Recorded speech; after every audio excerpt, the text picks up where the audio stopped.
মিশরীয় মেয়ের সাথে বাঙালি ছাত্রের বিয়ে, তাও আবার মিশরে, ভাবা যায়? এখন প্রশ্ন আসতেই পারে, তাদের কি লাভ ম্যারেজ? না, তাদের হচ্ছে arrange marriage. So hey guys, assalamu alaikum. I am Musa Ahmed Bishal and welcome to our new video. আলহামদুলিল্লাহ, অবশেষে আমাদের সকলের বড় ভাই মুস্তফা উনি কিন্তু বিয়েটা করেই ফেলেছেন। আলহামদুলিল্লাহ, বিয়ের সমস্ত কেনাকাটা এবং রান্না বাড়া সবকিছুই কমপ্লিট। আশা করি আপনারা আমাদের সাথে থাকবেন এবং পুরো ভিডিওটা এনজয় করার চেষ্টা করবেন।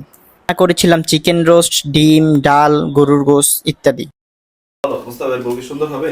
ইনশাআল্লাহ, মাশাআল্লাহ সুন্দর হবে। মুস্তাফার শালীর জন্য কি তুমি 15 বছর অপেক্ষা করতে পারবে? অবশ্যই অবশ্যই, আমি মুস্তাফাকে বলে রেখেছি যে বিবাহ করলে আপনার শালীকেই করব। এখন করি আর পরে করি, 1 নাম্বার বা 4 নাম্বার? হ্যাঁ, 1 নাম্বার বা 4 নাম্বার করব ইনশাআল্লাহ। ইনশাআল্লাহ।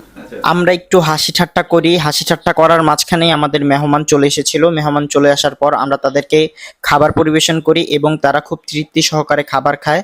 খাবার খাওয়ার পরে আমি কিছু ভাইদের ইন্টারভিউ নিই, যেটা আপনারা আমার লং ভিডিওতে দেখতে পারবেন। এরপরে আমি ভাইয়ের সাথে কিছু ছবি তুলি। আমরা মোটামুটি ভালোই মজা করি। এর কিছুক্ষণ পরেই শুরু হয়ে যায় আমাদের নাচের সন্ধ্যা। তোরা শোন শোন রে, মুস্তফা ভাইয়ে বিয়ে করব রে। সবাই তোরা শোন শোন রে, মুস্তফা ভাইয়ে বিয়ে করব রে। যদি ভিডিওটা ভালো লাগে তাহলে অবশ্যই লাইক, শেয়ার এবং সাবস্ক্রাইব করতে একদম ভুলবেন না।